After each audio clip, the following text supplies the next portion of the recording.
Жақсылықтың үлкен кішісі болмайды. Су сұрап келген адамға ашық қабақ танытып, шелегіне су құйып беріп, ізгілік жаса. Алла елшісі Мұхаммед саллаллаху алейхи уассалам. Егер сен кісіге қандай да бір жақсылық жасасаң, ешқашанда оны міндет етпе. Сен күнделікті өмірде байқай бермейтін нәрсе, шаруаң оңынан оралып, бастаған ісің сәтті боп, сапарың жеңіл боп, ешқандай қиындық көрмей, басың аман, денің сау боп, ойлаған мақсатың орындалып жатса, ол сол кісіге жасаған жақсылығыңның қарымтасы, Алладан қайтқаны деген сөз. Себебі адамға жасаған жақсылығыңның құмға сіңген алтындай ғайып болса да, Алла оны ескерусіз қалдырмайды. Не күтсең де адамнан емес, Алладан күт. Қолыңнан келсе, тіпті көңіліңді қалдырған адамға да жақсылық жасауға тырыс. Жақсының жақсылығын айт, нұры тасысын, дейді халықта. Иә, кісінің жасаған жақсылығын айтып, кісінің шырайын шығару, ол да екінің біріне бұйырмаған. Адамгершілік қасиеттің бірі. Біреулер бар, бір нәрсеге біреудің көмегімен қол жеткізеді де, өзі жасап, өзі қойғандай боп, үн-түнсіз бұғып отырады. Ал біреулер бар, кісінің жасаған жақсылығын жасады деп алғысын айтып жүреді. Адам болсаң, болғайсың адал жанды, жауыздықтан аулақ бол, сүй адамды, жақсылықты жақсылық табар іздеп, жамандықпен жақсаттық кім шығарды? Алауға қанша от салсаң, сонша жылу қайтарады. Адамдарға қанша мейірімділік жасасаң, Алла сонша жақсылық қайтарады. Адамгершілігі барлар басқаларға тірек болады. Оны өздері де қалайды. Басқаларға жетістікке жетуге көмектеседі. Өзі де сол жетістікке жетуді қалайды. Адам баласы мына өмірде екі адамнан сақ болуы керек екен. Оның бірі саған күні түскенде әкелеп-көкелеп, шаруасы біткен соң сені іздемек түгілі саған сәлем беруге де жарамай қалатын адамдар. Екіншілері сөзі басқа, істейтін ісі басқа, екі жүзділері. Ондай адамдар сенің бетіңе әкем, көкем деп отырады да, ту сыртыңнан пышақ ұрып, ғайбаттап, жерге тығып отырады. Ащы да болса шындық. Саулықтың қадірін ауырғанда білетініміз сияқты, жақсылықты жамандық арқылы да, демалуды шаршау арқылы білеміз. Риясыз көмек бұл өзіңде емес, өзгелерді ойлап, жүректен шыққан шынайы әрекет. Өзара қолдау бұл адамдардың бір-біріне деген сенімі мен құрметінің белгісі. Әркімнің ішкі нұр сәулесінің үш аты бар. Ол еңбекқорлық, жақсылық, кішіпейілдік. 5 күн мына жалған тіршілікте қолымыздан келгенше бір-бірімізге тек жақсылық жасайықшы.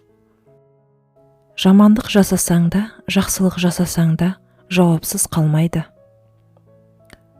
Тәкаппарлық көптеген жақсылықтарға тосқауыл болады. Дегендер мен жақсымын толып жатыр, жақсылығы өзінен артылмаған. Бәрінен тыныш ұйықтап жатқандар көп, ұмтылып, талап ойлап, талпынбаған.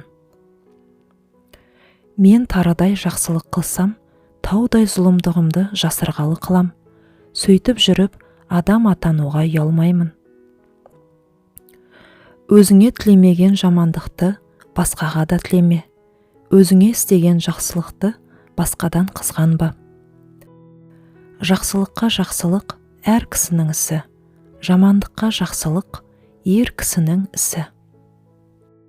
Жақсы адам ашық сөйлейді, сөз тамырын қазып сөйлейді. Жаман адам сасып сөйлейді, өзгелерді басып сөйлейді. Құрбандық шалудың ақтық мақсаты жақсылыққа жол ашу. Ата-анаңнан дүние емес, бата тіле. Әйеліңнен сұлулық емес, сенім тіле. Ағайыннан ақша емес, мейірім тіле. Перзентіңнен озат емес, адалдық тіле. Қазір қолыңда бар нәрселерді кезінде Алладан жалынып тұрып сұрағаныңды ұмытпа.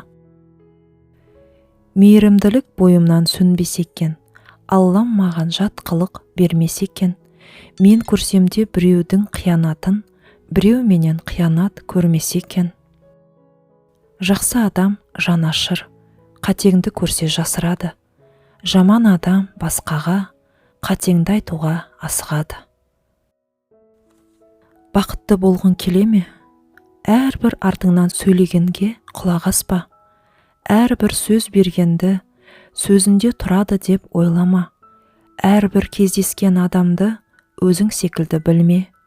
Ешкімге лайық болғаннан артық баға берме.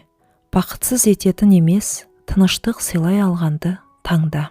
Сені тарталмағандарға күліп өтіп кете бер. Күлімсіреу бұл қиындықтарды жеңудің, қорқынышыңызды басудың және ауырсынуды жасырудың ең жақсы тәсілі. Адамның көңілі қағаз сияқты. Қағазды мыжып тастасан, ол қайта орнына келмейді. Келген күннің өзінде мыжылып тұрады. Сол сияқты адамның көңілі де қағаз сияқты. Кешіресің, бірақ көңілің оған бұрынғыдай болмайды. Барлығына жағам деп өзімді жоғалтып алдым. Ал өзімді табамын деп жалғыз қалдым. Мені жаман десең, мен шынында жаманмын. Ал жақсы десең, мен ең жақсымын. Бірақ есіңде болсын, саған қайсы жағым көрінген болса, сен соған лайықтысың. Кейбір нәрселерді көрмеген дұрыс, кейбір сөздерді естімеген дұрыс, кейбір адамдарды танымаған дұрыс. Тесік ыдысқа қанша су құйсаң да, бәрібір толмайды. Көңіл қаласа бәрі бекер екен. Менде жақсы да, жаман да мінез бар. Жақсы адамға жақсымын, жаман адамға жаманмын. Сыйлағанды бір адамдай сыйлаймын, сый білмегенге жалынбаймын. Пейілі кең кем емес, пейілі тар кең емес. Мейірімді адам өзін кінәлайды, төмен адам өзгені кінәлайды. Ешкім түсінбесе де шындықты айт, ешкім бағаламаса да жақсылық жаса деген қанатты сөз бар. Өзіңе адалға адал бол, өзіңе әділге әділ бол, мейіріміңді бағалайтынға мейірімді бол, барлық ортада шынайы бол, шын келбетіңді көрсетіп жүр. Сонда өмір сүру әлде қайда жеңіл болады. Жақсыларды жүрсеңдер жамандамай, өмір сүрер едік қой алаңдамай. Қадірі бар адамды ит қылатын, ит құрлы қадірі жоқ адамдар-ай. Адамға қатты сенбе, адамға қатты көңіл бөлме, адамды қатты жақсы көрме, және адамды қатты бауыр баспа. Неге? Өйткені ертең сол адам кім біледі, мүмкін саған қатты соққы болуы мүмкін. Адамдардан тек жақсы нәрсе көру керек, ал жаманын олар өздері көрсетеді екен. Дүниенің қайғысы ақ жауындай үзілмей жауса да, қуаныш анда-санда найсағайдай жарқ етеді де өшеді. Бұл неліктен? Бұл адам баласының қиянатының көптігі, мейірімінің аздығынан. Жақсы мінез, жылы жүз, жылы сөз, жақсылық жасау және жамандық жасамаудан тұрады. Сенімен араздасқан адамға барып татулас, зұлымдық еткен адамды кешір, жамандық жасаған адамға жақсылық жаса. Жақсылықтың үлкен кішісі болмайды. Су сұрап келген адамға ашық қабақ танытып, шелегіне су құйып беріп, ізгілік жаса.